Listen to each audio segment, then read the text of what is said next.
On this episode of Hey Hey Linda Purrs, Linda interviews singer-songwriter Stephen Gary. Enjoy. We are in Music City, that is Nashville, Tennessee. And I'm proud to be here today with Steve Gary from Antioch, Hi. Tennessee. Hello. And you're not too far away from No, here. It's no. nice to Nice have little, you. nice little drive through Yeah, downtown Nashville. I know. So you're a singer-songwriter, Yep. okay? And what does that mean to you? What do you do with that as a singer-songwriter? Well, it's not really what I mean. It's the label that I'm given. Okay. You know, I start writing songs. I sing them. That makes me a singer-songwriter. You know, Very good. that's pretty much the way Mm. it works. I mean, I have songs that have been sung by other people. I guess that makes me a songwriter. Period. Oh, So people need a label to put on you. You yeah. have to be, categorized in a genre. So Oh, there you yeah. go. Yeah. So you've actually written for other people, or they've heard your songs and wanted to sing them, and Yeah, yeah, that's kind of exciting. it is exciting. It was, it's very rewarding. It makes it valuable. It's like, Yeah. wow, they like it enough to where they'll do it.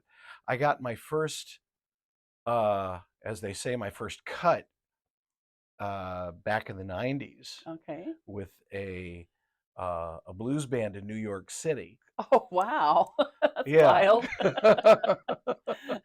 That's great. I just did my first blues song Uh-huh. myself, and I'm actually up for an award for Awesome. International Songwriter Association. Well done. Yeah. And I basically am a country. Mine are kind of older country style songs Uh-huh. for women who've been through things or something. And then this blues, because I'm going, well, country girls get the blues too. Well, yeah. Well, this has been the problem with my writing from the get-go because I don't have a category. Uh-huh. You're multi-genre. Yeah, the first album that I put out, I titled it Eclectic Acoustic. Okay. And Mm, eclectic, just coming from everything. various, yeah, because my background is varied, and just whenever I delve into a music form, well, I come out with a song. Yeah. So it was like playing in a blues club, I'm going to write blues tunes. Uh-huh. And I worked on a cruise ship in the Caribbean, music Oh. director on a cruise ship in the Caribbean, so I wrote some reggae. you Oh yeah. know Oh cool. What it got to you. and it's like I was in a country band, so I wrote country songs. And so I've been trying to, like, fit things into a genre so I can tell people what I'm doing. Yeah. So singer-songwriter fits the genre that I've kind of thrown things into now as Americana. Right. I was gonna say Americana kind of covers a big umbrella. It's a wonderful thing, and it's like, well, it's a little bit of country, it's a little bit of folk, it's a little bit of blues, Rock and it's a little roll. bit of rock, it's a little, Mm, and so yeah, that's where it yeah. goes. So America, and it was weird for me. I had never heard Americana till I moved out here to Nashville. I did. I'm going. I mean, I understand. Okay, but what I had, there was this pop, country, Yeah. jazz, rock and Well, the roll, or bizarre thing is, like, one of the granddaddies of Americana music is considered to be the Grateful Dead. oh, really? And you go figure that. But actually, I realized, I saw Ricky Skaggs' 4th of July a couple of years ago, and I realized that what the Grateful Dead does is they play bluegrass music with rock instruments. Yeah. That's what they do. Okay. Okay. So, and then we're just like, wow, Yeah. yeah. Well, my guitar player like that. He's got a great big Grateful Dead tattoo. He loves Grateful Dead. Hmm. And Grateful Dead, there's those bands back then. They weren't pop, they weren't country. Some of them didn't get airplay. There were the underground radio stations that would play, songs that you didn't hear on the streamline stations, and so I guess that's the start of Americana, huh? Yeah. But I mean, yeah, well, the industry is so different now than it was back Yeah. then. Where you, And my favorite, the only station I have on my car is 98.5, which is Roots Radio, WMOT, hmm Americana. And I've learned so much and heard so many more singers, and like you said, the genres are all over the place, but they actually have I learned about Jimmy Rogers. One night I was driving home and they had an hour show from 7 to 8 on Jimmy Rogers. I didn't know who he was, and he's the father of country music. I'm going, sounds like somebody I should know about. So I started listening to his songs. I love them, and Yeah. but I like a radio station, and they interview songwriters. They really like the songwriters on that station, and and you get the cream of the crop there, and so that's my favorite area. Have you listened to that station? I've listened to a little bit. I don't listen to a lot of radio, Uh and I huh. suppose I should, Well, but it's kind of funny. See, the thing is, it's like I came to Nashville about 4 years ago, okay. mainly to concentrate on songwriting. Yeah. I'd finished an album and I'd gotten some good traction on it. Some people had, basically said some nice things about the music that I was doing. And okay, well, it's time to move to Nashville. Been wanting to do that for years. Yeah. And, I like to go and just see live music. I go to the writers' rounds and I go to concerts, and that's where I love to get my music because it inspires me Yeah. because I'm right there with them. And I learn a lot that way, Right. How do they and perform how and well, what yeah, their relate to the performance and audience? the songs that they're writing, and it's like I say, it's inspiring for me that way, Oh yeah, and it that's gets better. it gets me going. And plus, I had a friend of mine, songwriter, professional songwriter, who gave me this bit of advice that I found interesting. He says there are good songs and there are Nashville songs. Okay. And a lot of the time they're the same thing, but sometimes they're not. Oh, okay. You can have a good song, but it's not a Nashville song, Uh-huh. and so it's like you want to be a songwriter in Nashville, you got to write Nashville songs, Okay. Yeah. But as I've been here a number of years, I've decided that I don't really want to hone myself and limit myself to that category of Right. things. And Nashville songs, what I've been kind of told is more the commercial songs for the radio. Right. And I had to come across that term commercial. I go, what are you talking? I think a commercial on the TV or something. So they go, no, the stuff that'll sell, they want it all to sound the same, and they don't rotate very many people in. And so listen to that, and then good luck. Mhm. Well, the thing is with the industry now, the industry has been democratized because of the internet.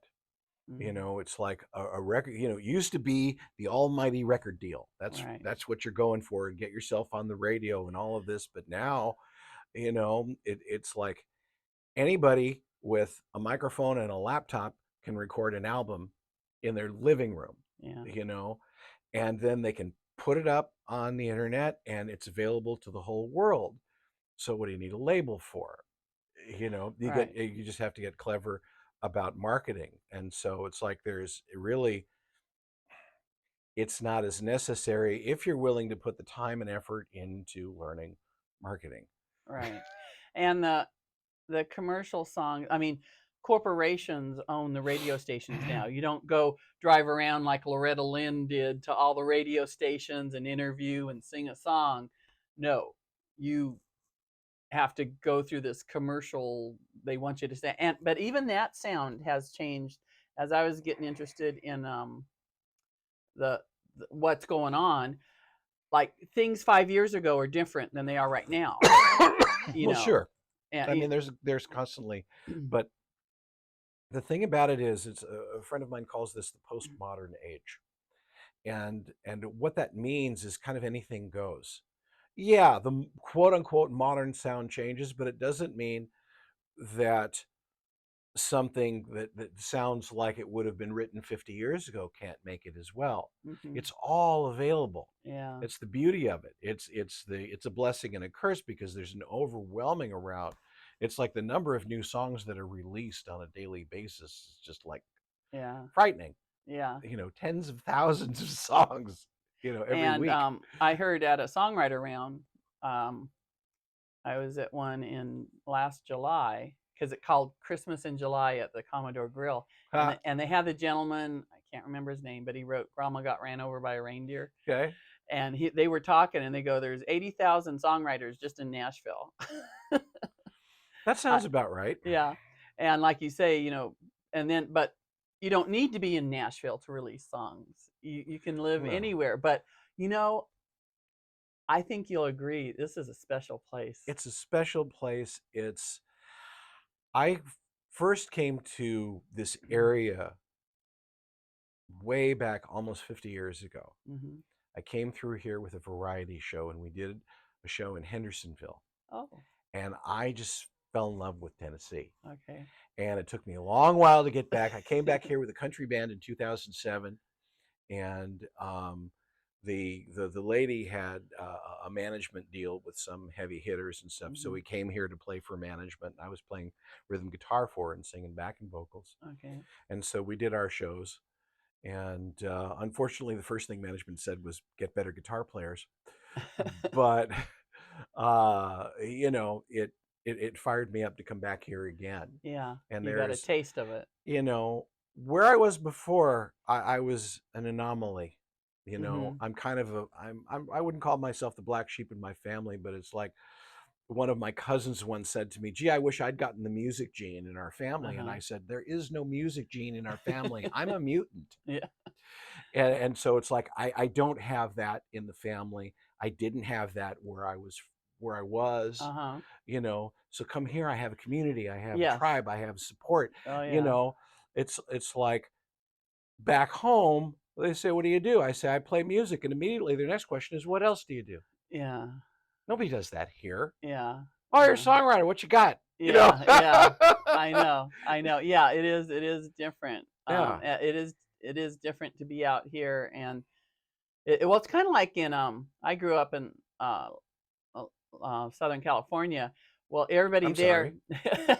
everybody there. Well, I was near the beach. I love the Okay. beach, so I was Surfs Up and Huh? Beach Boys and all that. But everybody in LA area that was a waitress or something, they want to be movie star. Well, yeah, and it's cutthroat there, and that's another thing that I love about Nashville is that it's competitive, but it's collaborative as well, Yes. and I love that. It's like I was in LA for a dozen years trying to become a star, Uh-huh. and I remember um, you know, going to open mic nights and stuff Mm-hmm. like that. And, you see somebody up there and they're really, really good. And inevitably, one person turns to the other in the audience and says, I hate him. Oh. Okay. Because it's cutthroat. You don't God, want and anybody to was be, this before Facebook even when oh, people this say is, what they want? yeah. Well, you're in the, no, believe me, that's kind of the way people are in LA. Uh-huh. But it's like you don't want anybody to be as good as you or better than you or even close, Uh-huh. because it's Or cutthroat. different, Or anything. yeah. But by the same token, I was over the Commodore Grill with another friend of mine, another Yeah. songwriter. We're sitting there and we're watching this guy who's just amazing, Mm-hmm. just totally awesome. And she turns to me and says, I'm going to write with that guy. Wow. That's the difference. Yes. Uh-huh. A lot of co-writing going on, a lot of support, and they find, which I've found too. I've done extremely very little co-writing, but the one song I collaborated on, the guy that was doing my song, he just goes, "Well, why don't you add blah blah blah?" I go, "Okay," and we did. I Right. didn't think of that. Yeah. You get somebody's different little take on something. Well, that's the advantage to being in Nashville, because Yeah. I tried co-writing before and it didn't work. Sit down with somebody and it just, it didn't gel, it didn't work. But I come here, I'm dealing with professionals now, Yeah. Mm-hmm. and it's like I've done not a lot of co-writing, but it's like work with 3 or 4 different people, Mm-hmm. and it flows so easily, Yeah. because like I said, I'm dealing with professionals, and it's like, okay, we're not making tons of money on it, but the fact is we're treating it like that. We're treating it Yeah. as a profession, and and the people that I'm co-writing with know their business, and it works. And like you say, you get an exchange of ideas, you come up with something that you wouldn't have before. I've got a band right now, I'm going to put in my plug here, Of course. all right, called Mockingbird Canyon Road. Okay. And it is again trying to find a name and a genre to put things in. Alternative country rock. Okay, there. Okay. And it grew out of a co-writing partnership with my friend Don Panzik, and we started writing together. And it was absolutely not anything that either of us would have done separately Uh-huh. in terms of the material that we came up with, and we got excited about it and decided, okay, well, we're going to play out and do some stuff with it. So Yeah, that's an exciting project that I've got going now, that's along great. with writing with other people and just continuing with my own and continuing to learn. And this is the other thing I love about being in Nashville. Like I say, you go to the writers' rounds and you've got all this industry here, you know, that you can learn from. And it's a beautiful thing. Now tell me about your band. Is it just you and your other friend, or do you have who are the people in your band? We have a 4-piece band. Oh, okay. So Don and I up front. I'm on bass. He's on guitar. We've got a lead guitar player named John Henry Soto, and a drummer Leo Francis. And they're awesome guys. They're also like myself, mature musicians. And it's kind of funny. This is actually the first original music project I've ever done with my own music. Well, neat. Yeah, so it's kind of Are you happening the- in the late. But So you and the other guy are kind of the writers of the yeah, songs we're the and stuff? writers and the singers. So what kind of venues do you go to? Do you go to bars? Do you go to festivals? Or... Well, we're just getting started. So, Okay. the idea is fairs, festivals, the higher, larger audiences and kind of more fun. We're not interested in playing dive bars, but All right. right now we're doing the showcase places around town. We played at the End last month. We did play at a place called the Why Not Saloon last week. Yeah. We're trying to put together one show a month. Next month we're playing at this little bitty place up in Ashland City. Okay, I've been to Ashland City. Yeah. Yeah. Well, but that's you just finding the places and doing just it. finding the places. So if somebody was interested in having your band, how would they contact you? mockingbirdcanyonroad.com. Okay, that's the best place to find out and hire you guys out and go hear some rock alternative country rock. Yeah. Alternative country rock. Okay. Yeah. Again, it's tough because Don and I both are kind of eclectic. So yeah, well, I have some friends. She has 2 daughters. She's the manager. They're just beautiful singers. They're called Sisters J. And she's struggling too with explaining people what they do, because they do country, they do pop. They're not limiting themselves. And then they'll do a couple other type things. And it all makes it sound good. Instead of just concentrating on one thing. And it's an advantage depending on what you're doing. It's like when I hire out just as a cover artist, well, that's great. I've got a 1,600 plus song repertoire. I can do anything. Wow. Lower so broad, here you come. Yeah, it's kind of like, well, what do you play? I play popular music of the last 100 years. That's as best as I can explain. Or like I tell people call me up. They say, I need music. I say, what do you need? They tell me. I say, yes. Yeah. Sometimes put the phone down and go, how the hell am I going to do that? But I do, and I learn, and I expand. Well, you have this great experience, a great background, and I can't wait to hear some of your songs. And we're going to listen to a couple of them right now. Are these going to be alternative country rock or just some other? I'm going to play one song that the band is playing right now. Okay. And then another one is just special for you. Special for me. Okay, I'll take special for me. So, well, I'm really glad you came here today. I love hearing about your background. Thank you. This is exciting. Can't wait to hear your songs. So we'll get to that right now. Thank you so much.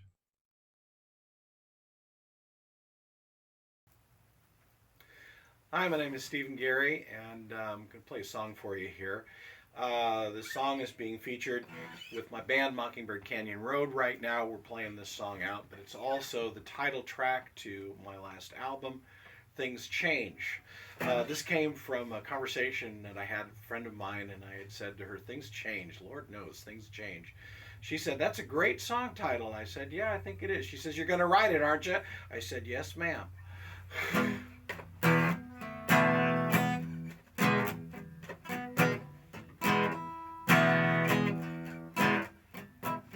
My brother bought himself a little shop. Nothing fancy, just a mom and pop. Never thought that he'd amount to much. It turned out he had the Midas touch.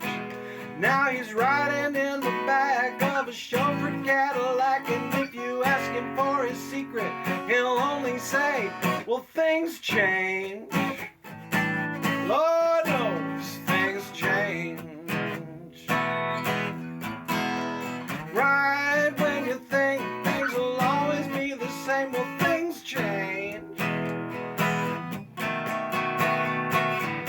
baby told me she loved me forever. Through good times and bad, we would always be together. But life is what happens while you're making other plans. Tonight I found her, she was with another man. Now she's packing up and gone, leaving me so all alone. And when I asked her why, she would only say, well, things change. Lord knows things change. Right when you think things will always be the same, well, things change. You can beg, you can borrow, you can steal, you can pray, but nothing's gonna be like it was just yesterday. You could try to make it better, try to keep from getting worse, but you're never gonna know if it's a blessing or a curse. Things change.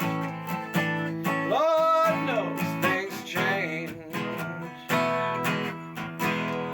Right when you think things will always be the same, well, things change.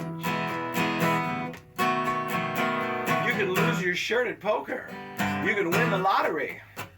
You can find the door to happiness, then lose the key. And when the landlord kicks you out the door and you're out on the street, keep your eyes wide open, cause who knows who you might meet. So just ride it like a wave. You may be dead, you may be saved, but the only thing's for certain is you're never certain when things change. Lord knows things change. Right when you think things will always be the same, well, things change. Yeah, things change. Things change. Yeah, things change.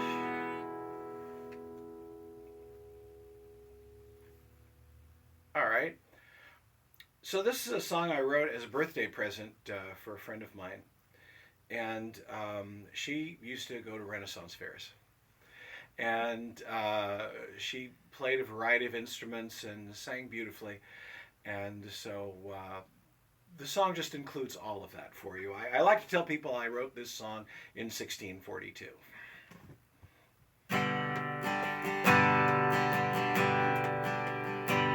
My lady plays the violin, though not refined, she plays it strong. And when the bow is touched to string, outside the birds burst into song.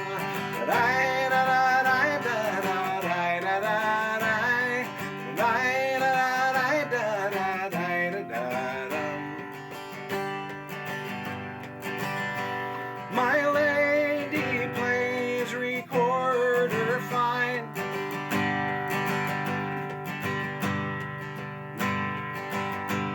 it's called a tune, she knows the song. And when she calls upon her muse, there is none who can but sing along.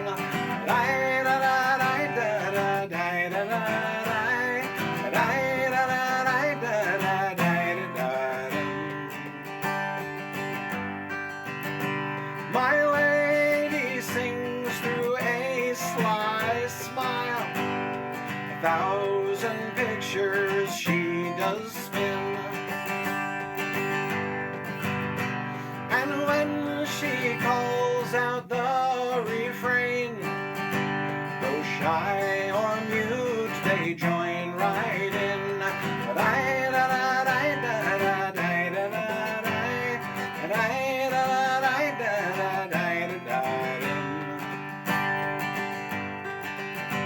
My lady plays the violin.